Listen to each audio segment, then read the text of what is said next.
어서오세요. 괴담 들려주는 낚시꾼 괴담로 괴담집사입니다. 단패님들, 혹시 무당과 무당이 싸웠다는 말 들어보셨나요? 서로 주먹 다짐을 한 게 아니라 무슨 내공 겨루기처럼. 전 무속을 몰라서 뭐라 표현하는 게 어려운데 혹시 그 비슷한 사연 들어보신 적 있으세요? 이번 이야기는 마초매기님께서 보내주신 사연입니다. 마초매기님, 사연 제보 감사합니다. 그럼 마초매기님의 기묘한 경험담 괴담집사의 시점으로 떨어보겠습니다.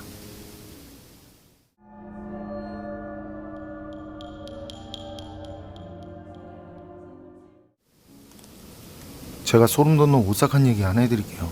결론부터 말씀드리자면 말씀드릴 사연 속 무당, 나중에 들은 얘기로는 지금은 이 세상 사람이 아니고요. 그 무당 죽은 것도 참 안 됐다 싶은 게 죽기 전에도 무슨 병에 걸렸다죠.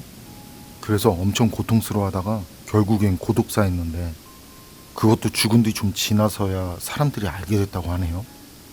이건 그런 무당과 관련된 얘기고요. 제가 무속 쪽으로는 아무것도 몰라요. 그래서 그때 뭔 말을 들었어도 그게 뭔 말인지 모르면 기억이 잘 나지 않잖아요. 게다가 이게 또 오래된 기억이라 정확하진 않아요. 그래서 어쩌고 저쩌고가 많겠는데 대신 최대한 확실한 기억만 말씀드릴게요. 제가 99년 2월에 전역하고 집에 가는 길이었는데요.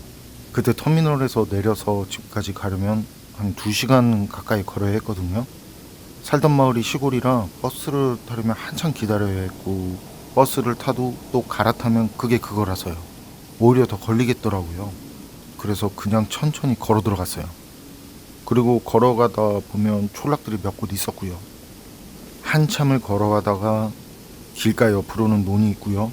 그 안쪽으로 작은 촌락이 있는 곳이었어요. 거기서 요라는 소리가 들리더라고요. 북치고 꽹가리치고. 멀리서 보니까 사람들이 꽤 모여 있어요. 그때 무슨 생각이었고 왜 그랬는지 모르겠는데 일단 갔어요. 가서 보니까 한상 제대로 차려놓고 굿판이 벌어졌는데 사람들 반은 저처럼 구경하는 사람들 같고요. 몇몇은 앞쪽에서 빌고 있고. 그 상황이 정확히 기억나진 않는데 흔히 우리가 보는 그런 굿판 같았던 기억이고요. 특이하다면 그때 무당이 무슨 기다란 막대기 같은 걸 그 앞에 어떤 여자 앞에서 흔들고 있었던 기억이 나요. 에이, 별거 없다 그러고 돌아서려는데 그때 이 나는 굉장히 큰 목소리로 욕하는 소리가 들리더라고요. 전 그 소리에 다시 돌아봤는데 어떤 할머니가 그 무당한테 이욕 저욕 막 쌍욕을 하시더라고요. 얼굴 표정이 화가 났다거나 그런 말은 하지 않을게요. 솔직히 그 표정까지는 다 기억나지 않거든요. 정확한 기억은 노발대발 엄청 화난 목소리로 그 막대기를 흔들던 무당한테 욕을 찰지게 하셨다는 거예요. 그 순간 모든 소리가 멈추고 무당도 흔들던 거 멈추고 사람들 웅성웅성거리고, 그리고 할머니는 계속 그 무당한테 뭐라 하고, 그러니까 무당이 할머니한테 또 뭐라 하는데 할머니가 그래요. 이 미친년이 객기만 거하게 불러들였다고. 니 그 짓거리 하고도 뒤 않는 게 왜 그런 줄 아냐고. 그런 식으로 얘기하신 것 같아요. 욕한 거 확실하고 왜 안 듣지 아냐고 하신 거 확실하고. 그런데 그쯤 되니까 무당이 아무 말을 못해요. 아니 뭐라 하는데 기어들어가 목소리가. 거기에 할머니가 하는 말이 신엄마라는 분이 애들만 수두룩하게 받고 관리도 해주지 않는데 그런 무슨 신엄마냐고 나불대냐고. 네가 모시는 게 신 같지? 이런 말을 하더라고요. 이 뭔맛을 알아서 오히려 삼가를 엉켜놨다나? 이것도 물론 제 기억을 정리한 말이지만요. 하여튼 그런 식으로 무당한테 화를 내더라고요. 이런저런 말을 하면서 큰 소리로 막 화를 내니까, 그러니까 주변 사람들이 또 막 웅성거리고. 할머니가 그런 말을 하니까 그 기어들어가던 무당도 주변 사람들을 쳐다보더니 이젠 내치긴 많이라고. 그리고 뭐라 하고 들고 있던 거 그 막대기 같은 거 내팽겨 치고는 그냥 가려고 하네. 그런데 할머니가 그 무당한테 너 지금 그냥 가면 원한기만 잔뜩 붙어서 죽어서도 편치 못할 거라고 그런 식으로 말을 하니까, 어쨌든 왜 그런지 모르겠는데 갑자기 무당이 땅바닥에 무릎 꿇듯이 주저앉아서는 엉엉 울면서 할머니 치맛자락을 잡고 뭐라 그래요. 그때 그 할머니가 옷이며 외모며 느낌이 되게 정갈하셨어요. 입에서 나오는 말하고는 다르게 옷이 화려하다거나 고급스러운 느낌은 없는데 그냥 느낌에서도 단정하시고 정갈하신 느낌이 들더라고요. 그런데 분위기가 엄청 무거워요. 무섭다는 것보단 뭔가 무게감이 느껴지는 그런 기분 있죠? 그런 느낌이 드는 분이셨다는 그런 기억이에요. 어쨌든 그 다음에 무당이 그러니까 그 할머니가 이 상 차려놓은 거 싹 다 치우라고, 그때도 자기들만 꽈놔서 어쩌고 저쩌고 뭐 그렇게 말을 하고, 그리고 어디서 물 한 접시 떠오시고 떡 올리시고 전에 차려져 있던 그 푸짐한 상하고는 완전히 대비되는 그런 모양새. 그러면서 거기 무릎 꿇은 여자한테도 뭐라 하세요. 그러곤 그 여자 머리에 양손을 올리고는 몸을 흔들흔들 거리더라고요.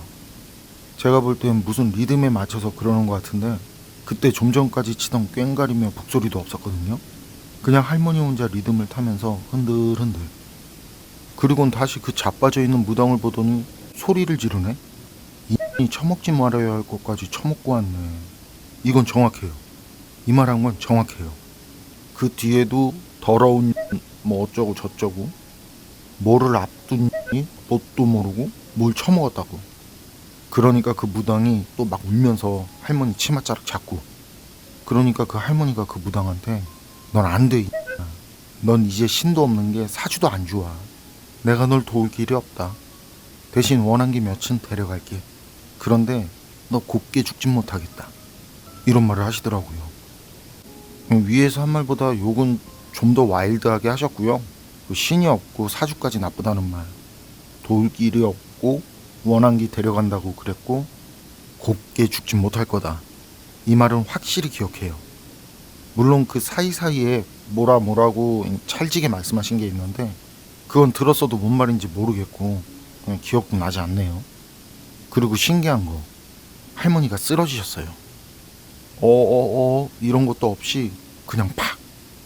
그러니까 사람들이 달려가서 할머니 부축하고.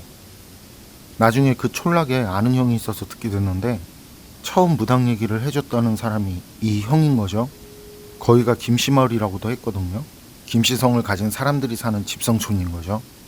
그때 무릎 꿇은 여자 집안 어르신이 무속을 맹신하는 분이셨고, 무릎 꿇은 여자는 막내딸인데 신병이 있는 것 같다면서 그 어르신이 용하다는 무당을 데려온 거고, 그리고 그 할머니는 거기 집성촌에서 어른 대접을 받는 그런 분이셨는데요. 예전엔 그 일대에서도 알아주는 무당이셨다고 하더라고요. 그러다 그 일이 있기 몇 해 전에 알아누우셨다네요. 그런데 그날 그렇게 나타나신 거라고 하더라는 거죠. 그래서 집성촌 사람들도 다들 놀랐다고 하더라고요. 할머니는 그 일이 있고 며칠 뒤 다시 일어나셔서는 그땐 자리에 누워 계신 상태로 말을 전하셨다죠. 그 무릎 꿇은 여자 병원 데려가라고, 여자 아버지한테 애먼짓 하지 말라고, 네 애먼짓해서 잡기나 끌어들이지 말고 병원 데려가라고 그런 말씀을 하셨다더라고요. 그래서 그 여자는 병원에 데리고 가고 나중엔 그 여자도 많이 좋아졌단 말을 들었는데요. 한참 뒤에 형이 그래요. 한 몇 해 지난 뒤인데 기억할 이유도 없고 그냥 까맣게 잊고 지냈었거든요. 그때 할머니께서 돌아가셨다고. 그런데 돌아가시면서 그것도 데려가야지, 그것도 불쌍한 건데 하셨대요. 그래서 사람들이 할머니가 누굴 데려가신다는 말인가 했다는 거죠. 도대체 무슨 말씀이신가 했는데 그 무당이 죽었다고 하더라고요. 그래서 그 할머니가 무당 데려간 거라고. 이게 모르는 사람이 그냥 말로만 들으면 그냥 그렇구나 그렇게 듣고 넘어갈 이야기이기도 한데 그게 저는 그렇지 않더라고요. 할머니와 그 무당, 그 현장을 전 직접 봤으니까요. 마초매기님 사연은 여기까지인데요. 전 무속에 대해서 전혀 모르니까 뭐라 할 말은 없는데 이게 얘기 하나하나가 신기하네요. 할머니 앞에서 쪽도 못 쓰던 그 무당, 그 무당은 도대체 뭘 처먹고 가셨길래 할머니한테 그런 말을 들은 걸까요?